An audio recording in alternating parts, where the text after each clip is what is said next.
அன்பு நேயர்களே வணக்கம். ஒரு அழகான பாசுரம். இந்த பாசுரத்தை நாம் தினந்தோறும் சொன்னால் பகவான் நம்முடைய கோரிக்கையை உடனே ஏற்றுக்கொள்வார். இது ஒரு ஆழ்வார் பாசுரம், அழகான பாசுரம். நம்ம பகவான் இடத்துல போய் எப்படி பிரார்த்தனை பண்ணணும், எப்படி சொல்லி அவன் இடத்திலே கேட்க வேண்டும், எப்படி சொன்னால் அவன் நமக்கு தவறாது நம்முடைய பிரார்த்தனையை செவிமடுப்பான் அப்படி என்பதை சொல்ற பாசுரம் குலசேகர ஆழ்வாருடைய பாசுரம். ரொம்ப அற்புதமான பாசுரம். திருவித்துவக்கோடு அப்படின்னுட்டு கேரளாவில் இருக்கக்கூடிய திவ்யதேசம், மலைநாட்டு திருப்பதி அப்படின்னு சொல்லுவாங்க. அதாவது நீங்க பாலக்காட்டில் இருந்து குருவாயூர் போற பாதையில ஷோரனூர் அப்படின்னுட்டு வரும். அந்த ஷோரனூரை தாண்டம்னா பட்டாம்பி அப்படின்னுட்டு ஒரு இடம் வரும். அந்த பட்டாம்பி அப்படிங்கிற இடத்துல இறங்கணும்னா பக்கத்திலேயே இருக்கக்கூடியது திருவிச்சிக்கோடு, திருவித்துவக்கோடுன்னுட்டு ஆழ்வார் மங்களாசாசனம் செய்த அந்த திருப்பதி. அங்கே பெருமாள் தெற்க பார்த்தபடி இருப்பார். ஸ்ரீரங்கத்தில் இருக்கிற மாதிரி தெற்க பார்த்த திருக்கோலம். அவருக்கு உய்ய வந்த பெருமாள் என்னட்டு பேரு, வித்துவக்கோட்டு வள்ளின்னுட்டு தாயாருக்கு பேரு, சக்கர தீர்த்தம் அங்கே இருக்கக்கூடிய சக்கர தீர்த்தம், அபயப்பிரதன் பெருமாளுக்கு பேரு. அம்பரீஷன் கேள்விப்பட்டிருப்பீங்க. அந்த அம்பரீஷன் முக்தி பெற்ற தலம் தான் இந்த திருவித்துவக்கோடு. இந்த திருவித்துவக்கோட்டு அம்மானிடத்திலே போய் ரொம்ப அழகா ஒரு பாசுரத்தை சொல்றார். எவ்வளவு உருக்கமா அந்த குலசேகர ஆழ்வார் சொல்றார். அந்த உருக்கத்தோட நாமும் பூஜை அறையில சொன்னா எத்தனை பலன் கிடைக்கும் தெரியுமா? அதுக்காகத்தான் இந்த பாசுரம். அவர் என்ன சொல்றார், பெருமாள் கிட்ட போய் சொல்றார், ஒரு உதாரணத்தை சொல்றார். இந்த மீன் இருக்குது இல்லையா, அந்த மீன் தரையில போட்டா வாழாது. அதுக்கு எது குறியா இருக்கும் அப்படின்னு சொன்னா, மீன் வாழ்வதற்கு நீர், அதாவது நீர் தான் வேணும். இந்த வயல்ல போயிட்டு நீர் இருக்கக்கூடிய வயல்களில இந்த மீன்கள் எல்லாம் விளையாடும். அது வாழ்வதற்குரிய ஏற்றம்.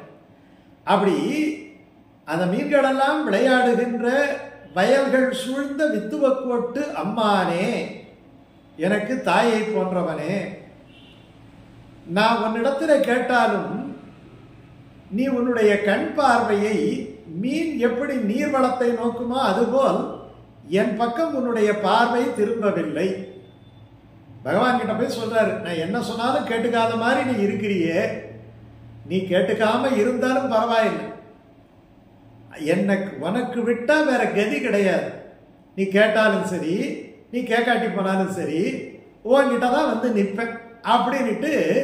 எப்படி ஒரு குழந்தை எவ்வளவு அடிச்சாலும் அந்த தாயையே நினைக்கிற மாதிரி இவர் அந்த பெருமாள் கிட்ட போய் அனன்ய கதித்துவம், அனன்ய கதித்துவம்னா உன்னை விட்டா எனக்கு வேற யாரும் கிடையாது, நான் யார்கிட்ட போறது அப்படின்னு கேட்கிற. எப்படி வரும், உன்னை விட்டா எனக்கு வேற எந்த கதி இருக்கு, நான் வேற யார்கிட்ட போக முடியும், உன்கிட்ட தானே ஆகணும். அதனால நீ என்னை கவனிச்சாலும் சரி கவனிக்காட்டிலும் சரி, உன்னை விட்டா எனக்கு வேற ஒன்றும் கிடையாது. நீ என்னை எவ்வளவு பண்ணாலும் கஷ்டப்படு, நீ எவ்வளவு கஷ்டப்படுத்தாலும் சரி, நான் பொறுத்துக்கிறேன். அதாவது சில ராஜ்யத்தில் மன்னன் தன்னுடைய குடிமக்களுக்கு எவ்வளவு கஷ்டப்படுத்தினாலும் சரி, எவ்வளவு வரி விதிச்சாலும் சரி, எவ்வளவு பண்ணாலும் சரி, ஐயோ ஜனங்க எப்படியெல்லாம் கஷ்டப்படுவாங்களே என்று நினைக்காம அவன் எவ்வளவு துன்பப்பட்டாலும், நம்ம டெய்லி பேப்பர்ல என்ன பார்க்குறோம், ஐயோ கவர்மெண்ட் ஏதாவது நமக்கு நல்லது பண்ற மாதிரி ஏதாவது ஒரு ஸ்கீம் போட்டிருக்கிறாங்களா அப்படின்னு பார்க்கிறோம் இல்லையா? அந்த மாதிரி அந்த குடிகள் எப்படி அந்த அரசனுடைய அந்த செங்கோலையே நோக்கி கொண்டிருப்பார்களோ, அதே போல பகவானே, நான் உன்னுடைய செங்கோலை, உன்னுடைய நீதியை, உன்னிடத்திலே நான் சொல்லக்கூடிய பிரார்த்தனையை நீ எப்படி எடுத்துக்கொள்வாய், எந்த நேரத்தில் எடுத்துக்கொள்வாய் என்பதையே, நீ என்னை பற்றினாலும் பற்றாவிட்டாலும், என்னுடைய சரணாகதியை ஏற்றாலும் ஏற்றுக்கொண்டாலும், என்னுடைய கோரிக்கையை ஏற்றாலும் ஏற்றுக்கொள்ளாவிட்டாலும், நான் உன்னையே கதி என்று நினைப்பேன். யாருளர் கடைகணம்மா அரங்கமா நகருளானே அப்படின்னு சொல்றாரு இல்லையா? நம்மாழ்வாரும் இது தானே சொல்றாரு. இதுக்கு அரண்ய சரணத்துவம் அனன்ய கதித்துவம் என்று பேர். களைவாய் துன்பம் களையாதொழிவாய் களைகன் மற்றிலே, நான் வேற யார்கிட்ட போக முடியும்? நீ என்னுடைய துன்பத்தை போக்கினாலும் போக்காட்டியும் நான் உங்ககிட்ட தானே நிற்கணும், நான் அடுத்தவங்கிட்ட போய் நிற்க முடியும் அப்படி என்று சொல்லக்கூடிய ஒரு அற்புதமான ஒரு பாசனம். இந்த பாசனத்தை காலையில பூஜை அறையில சொன்னா பகவான் ரொம்ப ஆனந்தப்படுவான். முதல்ல ஆழ்வார் பாசனத்தை சொல்றாரு, தமிழ் பாசனத்தை சொல்றாரு, ஐயோ இப்படி வந்து நம்ம கிட்ட நிக்கிறாரு அப்படின்னுட்டு அவன் ரொம்ப ஆனந்தப்படுவான். மீன் நோக்கும் நீள் வயல் சூழ் வித்துவ கோட்டம்மா.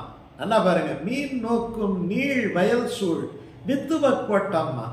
என் பால் நோக்கால், என் பால் என்கிட்ட நோக்காயால் ஆகிலும் உன் பற்றல்லால் பற்றில்லேன். உன்னுடைய பற்று, உன்னை பற்றுவதை தவிர வேற எனக்கு கதி இருக்கு. தான் நோக்காது, நீ அதை கருத்தில் கொள்ளாது. எத்துயரம் செய்திடும், எத்துயரம் செய்திடும். எவ்வளவு கஷ்டம் வேணாலும் கொடு, நான் உன்னுடைய அடியவன் இல்லையா, எவ்வளவு கஷ்டம் வேணாலும் கொடு. தார்வேந்தன் கோல் நோக்கி வாழும் குடி போன்று இருந்தேனே. இல்லையா, லோக்கல்ல வந்து நமக்கு கஷ்டம் வந்ததுன்னா அதை விட பெரிய இடத்துல போகலாம், அதை விட பெரிய இடத்துல போனோம்னா அதை விட பெரிய இடத்துல போகலாம், அதை விட பெரிய இடத்துல போனோம்னா ராஜா கிட்ட போகலாம். சாதாரண உலகில் எடுத்துக்கங்க, கீழ்கோர்ட்டு, அப்புறம் மேல்கோர்ட்டு, அப்புறம் மேல்கோர்ட்டு, கடைசியில் உச்ச நீதிமன்றம். எல்லாருக்கும் அது இருக்குது இல்லையா. அந்த உச்ச நீதிமன்றம் தான் பகவான்.